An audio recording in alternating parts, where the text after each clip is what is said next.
এত সুন্দর ভক্ত সঙ্গ হবে না কেন মায়েরা? আসলে একটা কথা বলতে কোনো দ্বিধা নেই, এই মেদিনীপুর ডিস্ট্রিক্টে যেখানে এত কীর্তন হয় মা, এই মেদিনীপুর ডিস্ট্রিক্টের মতো এত কীর্তন যদি অন্য কোনো জেলায় হয়, সত্যি খুবই এটা আমাদের গর্বের কথা যে হ্যাঁ। আর এই মেদিনীপুর ডিস্ট্রিক্টটা এমনই ডিস্ট্রিক্ট যেখানে শাস্ত্র নিয়ে বেশি অধ্যয়ন করা হয়, যেখানে ভক্তের সংখ্যা বেশি, সবার ঘরে ঘরে যেখানে চৈতন্য চরিতামৃত গ্রন্থ, চৈতন্য ভাগবত এগুলো ভক্ত গৃহে খুঁজে পাওয়া যায়, সেটা হলো মেদিনীপুর ডিস্ট্রিক্ট। হ্যাঁ, সবটা দিক থেকেই এগিয়ে মায়েরা। আর এই যে বাচ্চার অন্নপ্রাশন উপলক্ষে বলো এবং গৃহমাঝে যে কোনো কারণেই আপনারা হরিনামের আস্বাদন করা, হরিকথার আয়োজন করা, এটা অন্য কোনো জেলায় নয়, শুধুমাত্র এখানেই হয়, এই মেদিনীপুর। এটা আমি গর্ব করে বলতে পারি। আর আমার বছরের অর্ধেক সময় এই মেদিনীপুরেই কেটে যায়। রাধে রাধে। চলো, তা আজকেই সেই শ্রীধাম বৃন্দাবন ধাম রাধা গোবিন্দের মিলিত তনু হলেন আমার গৌর সুন্দর। এলেন কোথায়? শ্রীধাম নবদ্বীপ মাঝি শচীগর্ভ মাঝি। একটু মন দিয়ে শুনতে হবে মায়েরা। তা আমার মহাপ্রভু তিনি যখন সন্ন্যাস নেবে মা, শাস্ত্র বলছে 24 বছর শেষ, যেই মাঘ মাস তার শুক্ল পক্ষে প্রভু আমার করিলেন সন্ন্যাস। সন্ন্যাস করি প্রভু গুরু নমস্কারী, প্রেমাবেশে চলিলেন আমার শ্রী গৌরাঙ্গ করি। তাহলে শাস্ত্র আমাদের জানিয়ে দিলেন আমার মহাপ্রভুর সন্ন্যাস হয়েছিল কত বছর বয়সে? এক্ষুনি বললাম, বলো 24 বছর। বাহ। হ্যাঁ, আর মাসটা কি মাস? মাঘ মাস, তাই তো? এই যে সামনে আসছে কি মাস? হ্যাঁ, এই মাঘ মাসে আমাদের ভৈমী একাদশী, নিত্যানন্দ ত্রয়োদশী, কি বাবা, তাই তো? সব এই মাঘ মাসে পরপর পরপর। হ্যাঁ, তাহলে এই মাঘ মাসে আমার মহাপ্রভু সন্ন্যাস নিয়েছিলেন, বয়সটা 24 বছর। তা আমার মহাপ্রভু যেদিন সন্ন্যাস নেবে, বিষ্ণুপ্রিয়া দেবীর সঙ্গে একই পালঙ্কে আমার প্রভু শয়নে আছে। মনে মনে চিন্তা করছে, প্রিয়া আজ তো আমাকে সন্ন্যাসের উদ্দেশ্যে বাহির হতে হবে। প্রিয়া, মহাপ্রভু ধীরে ধীরে নিজের অঙ্গের বনফুলের মালা, চরণের সোনার নূপুর, পাদুকা একে একে খুলে বাবা বিষ্ণুপ্রিয়ার পাশে রাখলেন। বিষ্ণুপ্রিয়ার কাছে এসে দাঁড়িয়ে বলছে, প্রিয়া তুমি পারলে তোমার হতভাগ্য স্বামীকে ক্ষমা করো। আজ আমার যে আর কোনো পথ নাই প্রিয়া, আজ আমাকে সন্ন্যাসের উদ্দেশ্যে বাহির হতে হবে প্রিয়া। কিন্তু তুমি জেনে রেখো প্রিয়া, আজ যে আমি সন্ন্যাস নেব, জগৎবাসী জানবে আমার সন্ন্যাসের পেছনে তোমার কৃতিত্ব কিছু কম নয়।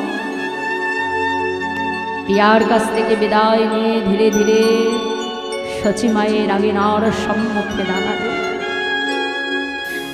বন্ধ দরজার বাহিরে নিমাই প্রণাম জানালেন মাকে। বন্ধ দরজার বাহিরে এসে মায়ের চরণে প্রণাম জানিয়ে প্রভু বলছে, মা ও মা, তোমার নিমাই আজকে জনমের মতো তোমায় ছেড়ে চলে যাচ্ছে। তুমি পারলে তোমার নিমাইকে ক্ষমা করো মা, তুমি তোমার নিমাইকে কৃপা করো মা। তোমার নিমাই যেন নিজে কৃষ্ণ বলে কেঁদে এই সংসারের প্রতিটা জীবকে যেন কৃষ্ণ বলে কাঁদাতে পারে মা। আজ আমি যদি সন্ন্যাসী না হই মা, এই কলির জীবকে যে আমি উদ্ধার করতে পারবো না। এই কলির জীবকে উদ্ধার করবার জন্য আমাকে যে সন্ন্যাসী হতে হবে মা, তুমি আমাকে কৃপা করো। মায়ের চরণে প্রণাম জানিয়ে নিমাই জনমের মতো বাবা ঘরের বাহির হয়ে গেল। আর ওদিকে বিষ্ণুপ্রিয়া স্বামীর পাশে শয়নে ছিল তো মা। হঠাৎ ঘুমাতে ঘুমাতে যেই না পালঙ্কের উপরে পাশে হাতটা পড়লো, বিষ্ণুপ্রিয়া চমকে উঠলে, লেখি একে আমার প্রভু কোথায় গেল? আমার পাশে প্রভুর গলার মালা। আমার পাশে প্রভুর চরণের নূপুর, প্রভুর পাদুকা। আমি আমার প্রভুকে আবার ছেড়ে চলে গেল। নেমায়ের সেই পরিহিত বনফুলের মালাকে বুকের মধ্যে জড়িয়ে ধরে স্বামীকে হারা হয়ে নয়ন জলে বক্ষ ভাসে বিষ্ণুপ্রিয়া কাঁদতে লাগলেন। বাবা মহাজন লীলার এক পাশে দাঁড়িয়ে বলছে, দেখো প্রভুকে হারিয়ে বিষ্ণুপ্রিয়ার দশাটা কেমন হয়েছে জানো বাবা। মহাজন আজকে পদাবলিতে কলম দিয়ে বলছে, দেখো দেখো হেথা বিষ্ণুপ্রিয়া চমকে উঠিয়া আজ পালঙ্কে বোলায় হাত গো, আজ পালঙ্কে বোলায় হাত গো, আজ পালঙ্কে বোলায় হাত গো, আজ পালঙ্কে বোলায় হাত গো, প্রভু না দেখিয়া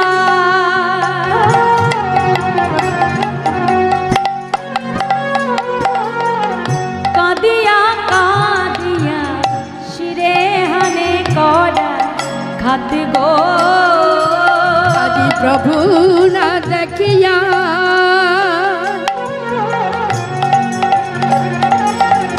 কাঁদিয়া কাঁদিয়া শিরে হানে করা খাত গো, বলে প্রভু তুমি কোথায় গেলে, বলে প্রভু তুমি কোথায় গেলে, বলে প্রভু তুমি কোথায় গেলে, বলে প্রভু তুমি কোথায় গেলে, অভাগিনীকে একা ফেলে প্রভু এই কি তোমার মনে ছিল, এই অভাগিনীকে একা ফেলে, প্রভু এই কি তোমার মনে ছিল, এই অভাগিনীকে একা ফেলে, বলে প্রভু তুমি কোথায় গেলে,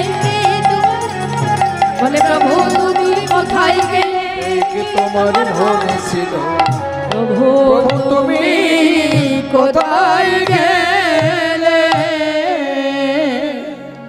বিষ্ণুপ্রিয়া বুঝতে পারলেন তার স্বামী আর তার কাছে নাই, কিন্তু স্বামীকে হারানোর দুঃখ বাবা কার কাছে জানাবে।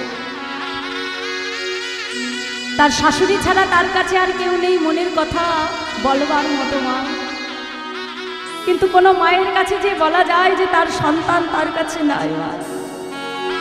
বিষ্ণুপ্রিয়া দেবী আজকে ছুটতে ছুটতে সতী মায়ের দরজার সামনে এসে চিৎকার করে ডাক দিল, মা মা, মা, তুমি তাড়াতাড়ি একবার দরজাটা খোলো মা, ও মা, আমার যে আজকে বড় সর্বনাশ হয়ে গেল মা, তুমি তাড়াতাড়ি দরজাটা খোলো মা, তুমি তাড়াতাড়ি দরজাটা খোলো। সচিমা চমকে উঠলে, কি এই যে আমার বৌমার কণ্ঠস্বর, আমার বৌমা এত সকালে এত প্রভাতে কাঁদছে কেন? ছুটে এসে যাই না সচিমা দরজাটা খুলে দাঁড়ালো মা, দেখে সোনার প্রতিমার মতো বৌমা ধুলায় গড়াগড়ি। একে বৌমা, কি হয়েছে তোমার? তুমি এমন ভাবে কাঁদছো কেন মা? আমাকে বলো তোমার কি হয়েছে মা? আমার প্রভু যে আর আমাদের কাছে নেই,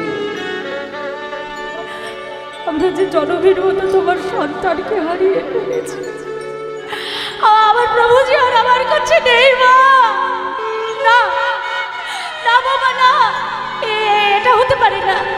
বৌমা আসলে কি জানো, নিশ্চয়ই তুমি ভোরের বেলা কোনো দুঃস্বপ্ন দেখেছো মা।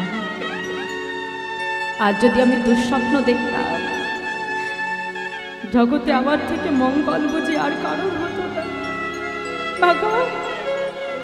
আর যদি এটা আমার দুঃস্বপ্ন হতো তাহলে জগতে আমার থেকে খুশি আর কেউ হতো না মা। তুমি একবার নিজে যেয়ে দেখে এসো মা, আমার প্রভু আর আমাদের কাছে নেই। সচিবা কাঁদতে কাঁদতে নিমাইয়ের আঙিনার সম্মুখে এসে দাঁড়িয়ে ডাকছে, নিমা,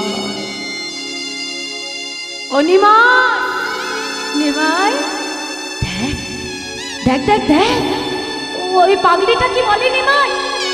বলে তুই নাকি ঘরে নেই। নিমাই, আমি বিশ্বাস করিনি। ও নিমাই, একবার একবার আমাকে মা বলে ডাক না নিমাই, একবার একবার আমাকে মা বলে ডাক নিমাই। নিমাই নিমাই বলতে বলতে যেই না ঘরের মধ্যে প্রবেশ করলো বাবা,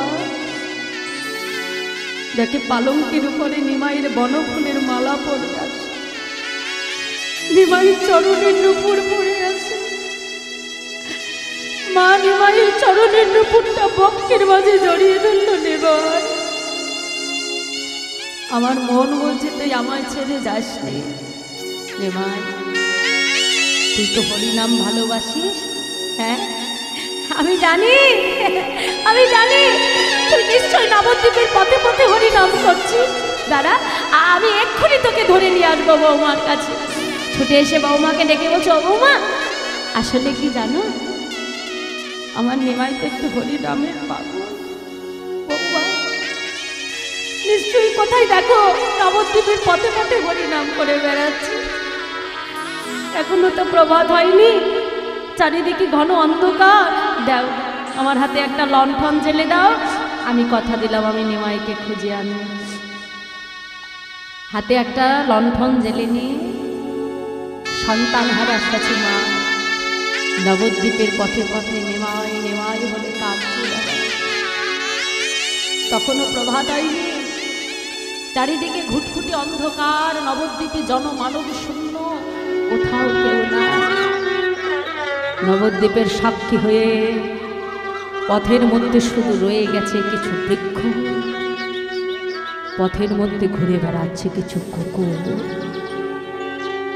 সচিমা সন্তানের হারানোর ভয়ে ভীত হয়ে ছুটে গিয়ে কুকুরগুলোর কণ্ঠটা জড়িয়ে ধরে বলছে,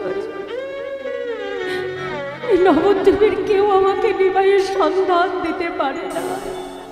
বল বল না বাবা, তোরা কি দেখেছিস আমি কোন পথে গেলে আমার সন্তান ফিরে পাবো? মা আমার নিমাই নিমাই বলে চিৎকার করে, নবদ্বীপের প্রতিধ্বনি যেন মাকে জানিয়ে দেয়, নিমাই নাই নাই না। তুমি যতই নিমাই বলে কাঁদো না কেন মা, আর প্রভুকে আমরা কোথাও খুঁজে পাবো না। মা হঠাৎ মনে মনে চিন্তা করলো, নবদ্বীপের সব জায়গায় খুঁজেছি, কিন্তু যে স্থানটি আমার নিমাইয়ের সব থেকে প্রিয় শ্রীবাসঙ্গনে তো আমি যাইনি। হ্যাঁ আচ্ছা, শ্রীবাসঙ্গনে নিশ্চয়ই আমার নিমাই আছে। কি গো মাইরা, এই জগতে দেখবেন মা, যখন কোনো সন্তান মারা যায়, যদি কোনো পিতামাতা জীবিত থাকে মা, যেমন আমরা জানি যে সব জায়গার শেষ জায়গা কোথায়, যেমন ভেলোর থেকে যদি একবার কাউকে ফিরিয়ে দেয় বাবা, যে রুগী আর বাঁচবে না আপনারা নিয়ে যান, যতদিন থাকবে প্রভুকে ডাকুন, যতদিন তিনি রাখবেন তিনি থাকবেন। কি বাবা, তাই তো ফিরিয়ে দিচ্ছে, বলে দিচ্ছে যে বাঁচবে না, কিন্তু আমাদের মন সেটা মানতে চায়। ফিরিয়ে নিয়ে তবুও সেই রুগীকে নিয়ে আমরা ছোটাছুটি করছি, যদি তার প্রাণটা আমরা ফেরাতে পারি, কোনো কিছুর বিনিময়ে যদি তাকে ফিরে পাই, শেষ আশা আমরা ত্যাগ করি না মা। কোনো ঘরে যদি সন্তান মারা যায়, বাবা মায়ের চোখের সামনে যদি তাকে আনা হয়, তখনও বাবা মা এটা মেনে নিতে পারে না যে আমি বেঁচে থাকতে আমার সামনে আমার সন্তান শুয়ে আছে মৃত অবস্থায়। বাবা মা মানতে পারে না। আজকে নবদ্বীপের সচিমা সবটা চোখের সামনে দেখতে পাচ্ছে, বুঝতে পারছে, কিন্তু মনকে বোঝাতে পারছে না যে তার নিমাই তার কাছে নাই। ছুটতে ছুটতে শেষ অবলম্বন, শেষ আশা, শেষ ভরসা শ্রীবাস অঙ্গনে ছুটতে ছুটতে সে ডাকছে শ্রীবা শ্রীবা শ্রীবা, একবার তাড়াতাড়ি দরজাটা খোলো বাবা। শ্রীবাস, যেই না শ্রীবাস শ্রীবাস বলে ডেকেছে, শ্রীবাস পণ্ডিত ছুটতে ছুটতে এসে যেই না দরজাটা খুলে তাকিয়েছে বাবা, দেখে মায়ের আলু থালো কে, নয়ন জলে মায়ের বক্ষ ভেসে যা। শ্রীবাস পণ্ডিত মাকে ডেকে বলে, মা, এই জগতে যার সন্তানকে পাওয়ার জন্য জীব হা কৃষ্ণ কৃষ্ণ বলে কাঁদে, আজ তার মায়ের চোখে জল। মা, কি হয়েছে তোমার, আমাকে খুলে বলো। সেবা, আজ আমার কথা তুমি পরে শুনবে বাবা, শুধু আমাকে এটুকু জানাও যে আমার নিমাই তোমার অঙ্গনে আছে। আমি আর কিচ্ছু জানতে চাই না বাবা, শুধু আমাকে বলো আমার সন্তান তোমার অঙ্গনে আছে। মা, তবু প্রত্যেক দিনে অঙ্গনে হরিনাম করি, কিন্তু জানো মা, কাল তো আমার প্রভু আসেনি গো মা। প্রভুর জন্য অপেক্ষা করতে করতে নিশি প্রভাত হয়ে গেল। সেবা, তবে আমার নিমাই যখন তোমার অঙ্গনে না, এই নবদ্বীপে কোথাও খুঁজলে আমি আর নিমাই ফিরে পাবো না। যে জীবনকে আমি আমার সন্তানকে হারিয়ে ফেললাম, সেই জীবন আমি আর রাখবো না। কোন মুখে আমি বৌমার কাছে যে দাঁড়িয়ে বলবো, বৌমা, আমি তোমার স্বামীকে ফিরিয়ে আনতে ব্যর্থ হয়েছি? কোন মুখে একজন মা তার বোনকে বোঝাবে যে সে তার সন্তানকে হারিয়েছে? এই প্রাণ আমি আর রাখবো না শ্রীমান। আজ নিজের প্রাণ আমি গঙ্গার জলে বিসর্জন করবো। সচিবা ছুটতে ছুটতে চলেছে সুরধনী গঙ্গার তীরে, মায়ের পাছু পাছু ছুটে আসছে অদ্বৈতাচার্য প্রভু, শ্রীবাস পণ্ডিত, মুরারি গুপ্ত, চন্দ্রশেখর আচার্য, সকলে ছুটতে ছুটতে আসছে। আর দিকে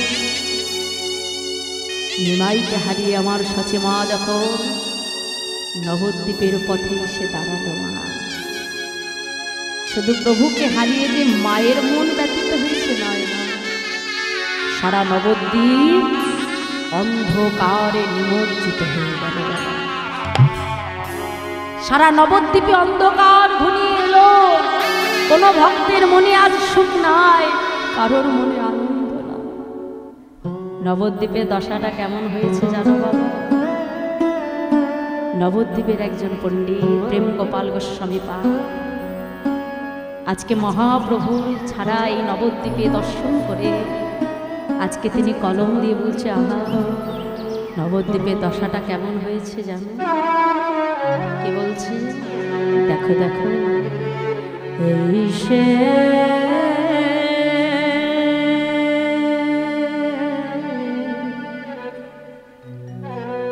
নদিয়া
রয়েছে গো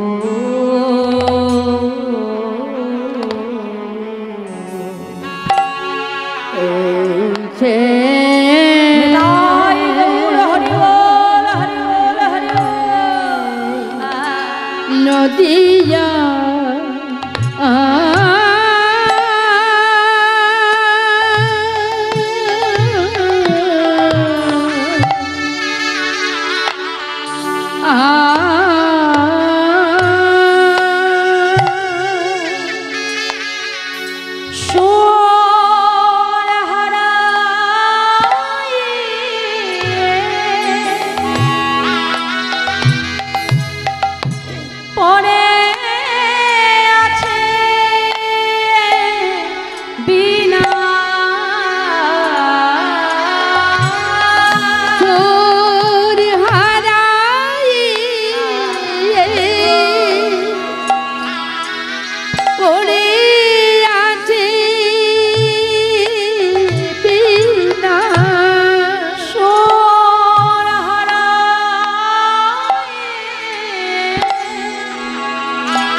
হয়াছে শিখা নিভে আগো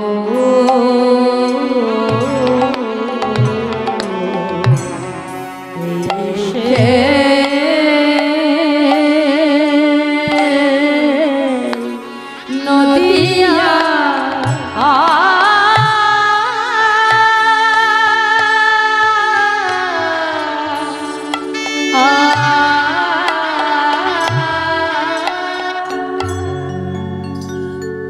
অমাইরা সারা নবদ্বীপে যেন একটা প্রদীপ আছে, প্রদীপে একটা সলতেও আছে বাবা, প্রদীপে তেল আছে, কিন্তু প্রদীপটি যে প্রজ্বলন হবে সেই প্রজ্বলন করাও আছে, কিন্তু আজকে যেন প্রদীপ থেকে প্রদীপের যে আগুন সেই আগুনটা যেন আজকে নিভে গেছে।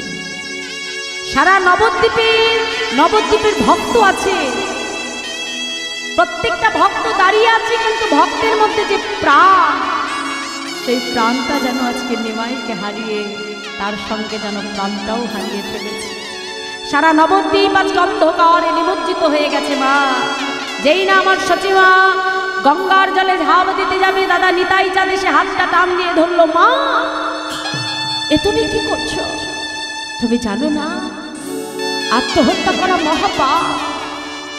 নেতার আমি কি জানি না আত্মহত্যা করা পাপ, কিন্তু বলতে পারি এ জগতে যে সন্তান তার মায়ের অঙ্গে ব্যথা দেয়, এ জগতের কোনো সন্তান তার পিতা মাতাকে কাঁদায়, আর পিতা মাতার নয়ন জলে কাঁদিয়ে সেই সন্তানকে কখনো কৃষ্ণ ভজনে সুখী হয়? আজ আমার নিভাই একটি বাড়ির জন্য আমাদের কথা চিন্তা করলো, জনমের মতো আমাদেরকে ছেড়ে চলে গেল। মা আমি তোমাকে কথা দিচ্ছি, আমি যেখান থেকে পারি তোমার নিমাইকে আমি তোমার কোলে ফিরিয়ে দেব, কিন্তু তুমি কথা দাও আমি যতক্ষণ না নিমাই নিয়ে ফিরবো তুমি কিন্তু এমন কথা মনেও চিন্তা করবে না মা। বেশ আমি কথা দিলাম নিতাই, যা যেখান থেকে পারিস আমার নিমাইকে তাড়াতাড়ি তুই আমার কাছে ফিরিয়ে আন বাবা, যা বিলম্ব করিস না। মায়ের চরণে প্রণাম জানিয়ে চন্দ্রশেখর আচার্য মুরারি গুপ্তকে সঙ্গে নিয়ে প্রভু ছুটতে ছুটতে আসলেন কোথায়? কেশব ভারতীর আশ্রমে। ছুটে এসে বলছে, গুরুদেব আমার নিমাইকে আপনার আশ্রমে এসেছে। নেতাই এই কিছুক্ষণ পূর্বে তোমার নিমাই সন্ন্যাস মন্ত্রে দীক্ষা নিয়ে বৃন্দাবনের উদ্দেশ্যে যাত্রা করেছে। সঙ্গে সঙ্গে দাদা নিতাই চাঁদ মুরারিকে ডেকে বলল, মুরারি যাও তুমি তাড়াতাড়ি যে নবদ্বীপে মাকে সংবাদ দাও আমি যেখান থেকে পারি তাড়াতাড়ি নিমাইকে নিয়ে শান্তিপুরে ফিরে আসছি। আর চন্দ্রশেখর আচার্যকে ডেকে বলল, আচার্য রত্ন যাও তুমি তাড়াতাড়ি যে অদ্বৈত আচার্যকে সংবাদ দেবে সে যেন সুরধনী গঙ্গার উপরে দৌড় কৌপিন গহির বাস নিয়ে আমাদের দুই ভাইয়ের জন্য অপেক্ষা করে। ও মায়েরা, তাই আজকে দুইজনকে দুই দিকে পাঠিয়ে আমার নিত্যানন্দ প্রভু আজকে ছুটছেন কোথায়? ভাই কানাইয়ের সন্ধান।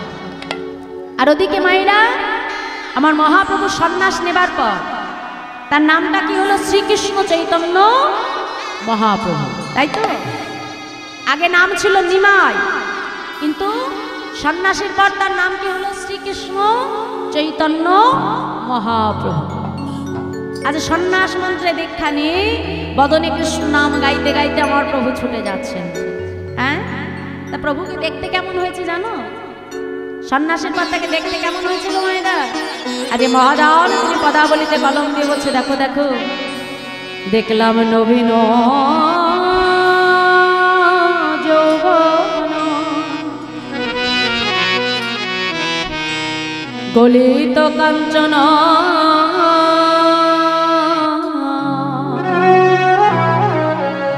কোটি বেড়া রাঙা দেখলাম নিতাই গৌর হরি হরি যৌবন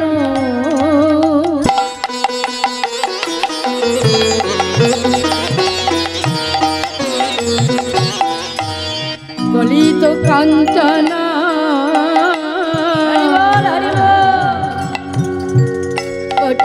রাজাবাই মুখে হা কৃষ্ণ বলিয়া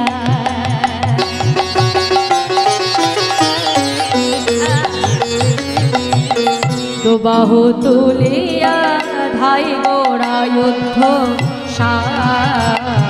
মুখে হা কৃষ্ণ বলিয়া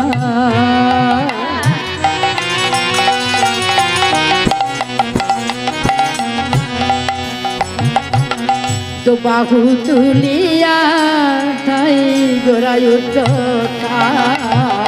মুখে কৃষ্ণ কৃষ্ণ কৃষ্ণ বলে মুখে কৃষ্ণ কৃষ্ণ কৃষ্ণ বলি মুখে কৃষ্ণ কৃষ্ণ কৃষ্ণ বলে মুখে কৃষ্ণ কৃষ্ণ কৃষ্ণ বলি আর ভাসে গোরা নয়ন জলে মুখে কৃষ্ণ কৃষ্ণ কৃষ্ণ বলে তাই গৌর হরে হরি কৃষ্ণ কৃষ্ণ কৃষ্ণ বলি ওরা ভাসে দুঃখে নয়ন জলে। মুখে কৃষ্ণ কৃষ্ণ কৃষ্ণ বলে উলুধনে রাধা হরি বলে ভাসে দুঃখে নয়ন জলে। কৃষ্ণ কৃষ্ণ কৃষ্ণ বলে তাহলে আজকে প্রভু বদনী কৃষ্ণ নাম গাইতে গাইতে আমার মহাপ্রভু ছুটে যাচ্ছে, হ্যাঁ? আর ছুটতে ছুটতে আসলেন কোথায়? রাঢ় দেশ। রাঢ় দেশ কাকে বলে জানো তো মাইরা? কাকে বলে? বর্ধমান, বীরভূম, বাঁকুড়া এই তিনটি জেলার কিছু কিছু অংশ নিয়ে তৈরি হয়েছে রাঢ় দেশ। আর রাঢ় দেশের মাটি কিন্তু আমাদের এখানকার মতো নয়। যারা বীরভূমে গেছেন সেখানে মাটি কেমন? লাল মাটি বাবা, নুড়ি কাকড়ের মাটি, হ্যাঁ?